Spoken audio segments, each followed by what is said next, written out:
قال رسول الله صلى الله تعالى عليه وسلم في الجنة 8 أبواب منها باب يسمى الريان لا يدخله إلا الصائمون أو كما قال عليه الصلاة والسلام.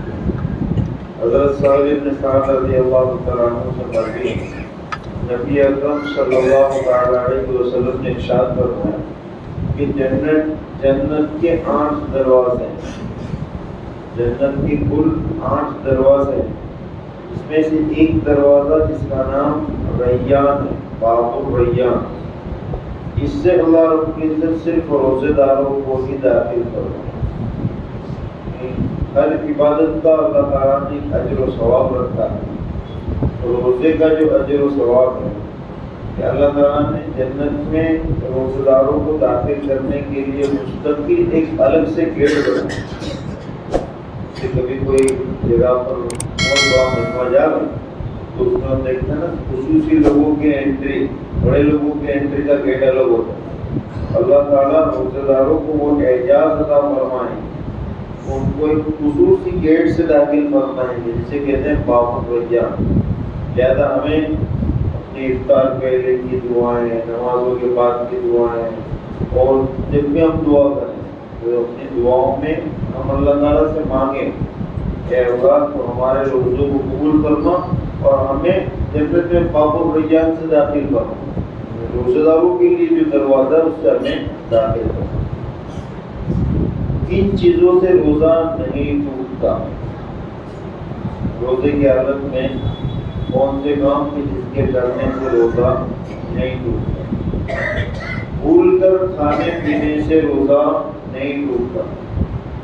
روزہ رکھا ہے، پتہ نہیں یاد نہیں رہا، پانی پی لیا، کچھ کھانا کھا لیا، کھا رہا ہے، اس وقت یاد آیا کہ میں تو روزے سے ہوں، تو بس وہیں رک جائے، اسٹاپ کر دیں تو روزہ نہیں ٹوٹے. جیسے ہی یاد آ جائے کہ میں روزے سے ہوں، اسٹاپ کر دیں، روزہ نہیں ٹوٹے. یا کسی اور نے یاد دلایا تو تیرا تو روزہ ہے، وہیں اسٹاپ کر دیں، وہیں رک جائے. جو اس نے کھایا پیا بھول سے روزہ نہیں ٹوٹے گا. اسی طرح منہ کے اندر جو رال اور تھوک جمع ہوتا ہے اس کو نکلنے سے روزہ نہیں ٹوٹے گا.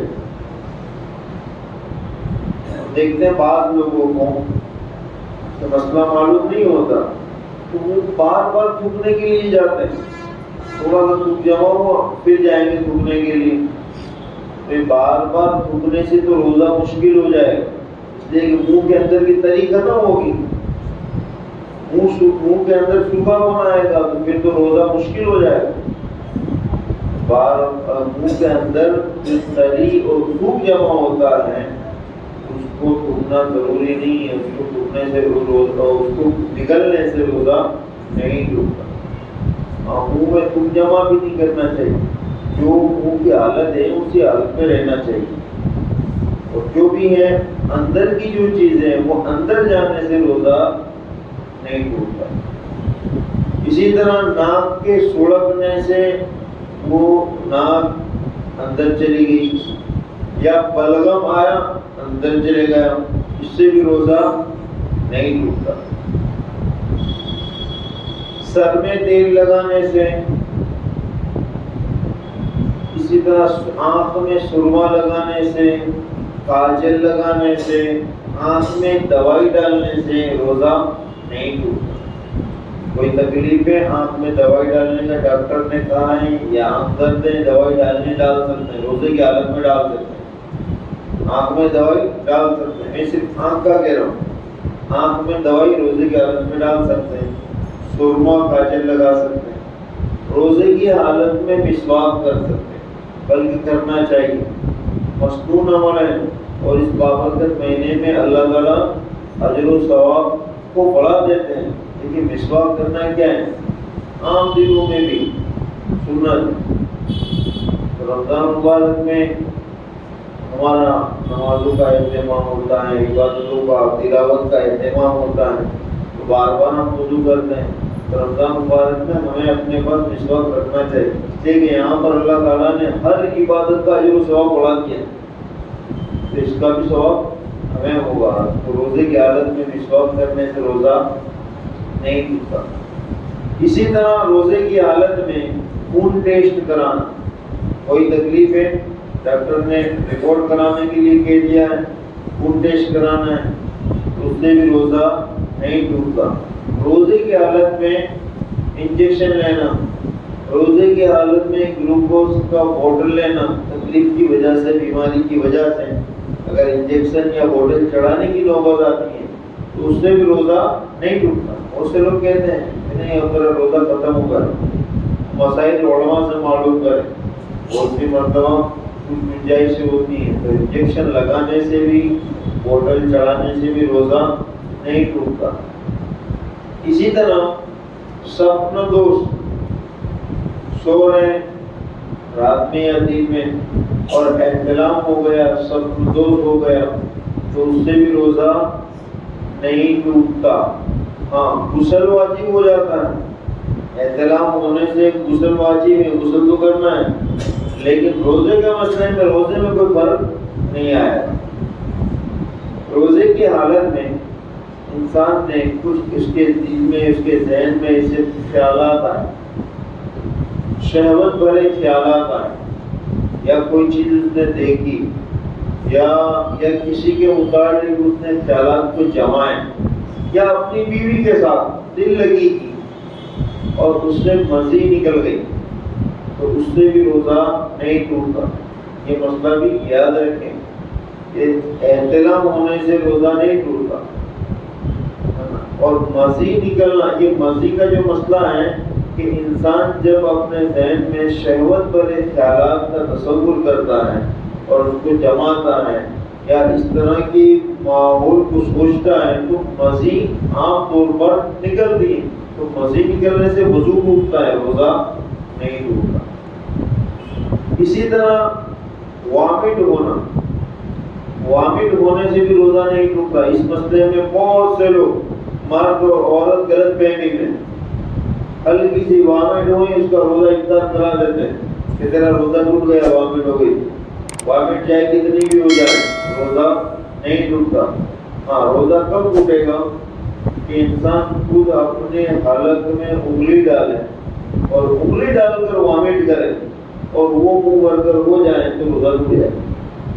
لیکن وہ بیماری کی وجہ سے یا زیادہ کھانے کی وجہ سے وامٹ ہوئی ہے تو اس سے روزہ نہیں ٹوٹتا. کہ وامٹ الٹی ہونے سے روزہ نہیں ٹوٹتا. اسی طرح کبھی شہری میں زیادہ کھانا کھا لیا تو اس کی وجہ سے ڈکار آتی ہے. اور کبھی کبھی ایسا بھی ہوتا ہے اندر سے تیکھا پانی بھی حلق کے اندر باہر آتا ہے اور اس کا احساس ہوتا ہے. زیادہ کھا لینے کی وجہ سے ڈکار کا آنا یا تیکھا پانی کا باہر آنا، اس کا احساس ہونا، تو اس سے بھی روزہ نہیں ٹوٹتا. یعنی وہ اندر سے ڈکار آئی یا کچھ ساتھ میں کچھ پانی بھی آیا تیکھا اور واپس اندر چلے گیا تو اس سے روزہ نہیں ٹوٹتا.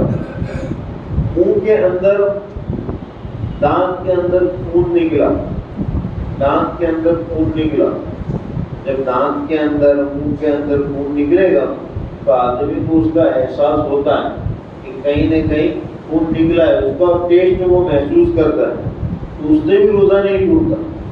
ہاں جان بوجھ کر اس خون کو حلق کے نیچے اتار دیں تو روزہ ٹوٹ جائے گا. اس کو پتا چلا کہ اندر دانت میں سے یا کہیں بھی منہ میں سے خون نکل رہا ہے، اب وہ اس کو باہر نہیں پھینک رہا ہے، جان بوجھ کر اندر اتار گیا تو روزہ ٹوٹ جائے گا. صرف خون نکلنے سے روزہ نہیں ٹوٹے گا. اسی طرح رات میں شہری کے کھانے میں کوئی چیز دانت میں رہ گئی اور وہ سو گیا، ایک گوشت کھایا پوٹی رہ گئی، یا اور کوئی چیز کھائی اور اندر بچے رہ گئی اور وہ شہری کر کے سو گیا. اب جب اس کی آنکھ کھلی تو صبح صادق کا وقت ہو چکا ہے، شہری کا وقت ختم ہو چکا ہے. اب اندر جو چیزیں وہ اسے پتا نہیں وہ اندر نکل گیا. اب دیکھنا مسئلہ، اگر دانت میں پھنسی ہوئی چیز چنے کے برابر یا اس سے کم مقدار میں، چنا جو آتا ہے نا نارمل چنے کے برابر یا چنے سے کم مقدار میں دانت میں پھنسی ہوئی چیز اور اس کو آدمی اگر حلق کے نیچے اتار گیا تو روزہ نہیں ٹوٹے گا۔ اگر دانت میں پھنسی ہوئی چیز چنے سے زیادہ بڑی ہے اور اس کو اگر اتار پائے تو روزہ ٹوٹ جائے گا۔ چنے کے برابر یا چنے سے چھوٹی ہے، جیسے موٹی پھنس گئی یا سپاری پھنس گئی یا اور کوئی چیز پھنس گئی، اب وہ اس کو اتار گیا تو اگر چنے کے برابر یا اس سے چھوٹی ہے تو روزہ نہیں ٹوٹے گا۔ اگر چنے کی مقدار سے بڑی ہے اور نکل گیا تو روزہ ٹوٹ گیا۔ سحری کرتے ہیں صبح شادی سے پہلے پان یا مسالہ یا اور کوئی چیز کھائی اور اس کی سرخی یا اس کا کلر زبان پر رہ گیا، سحری کے بعد منہ پر وہ کلر دکھ رہا ہے، سرخی دکھ رہی ہے، کلر دکھ رہا ہے تو اس سے بھی روزہ نہیں ٹوٹے گا۔ یہ تمام صورتیں تھی کہ جس سے روزہ نہیں ٹوٹا۔ انشاءاللہ ان تک کوشش کریں جس سے روزہ ٹوٹ جاتا ہے۔ اللہ تعالیٰ ہم تمام کو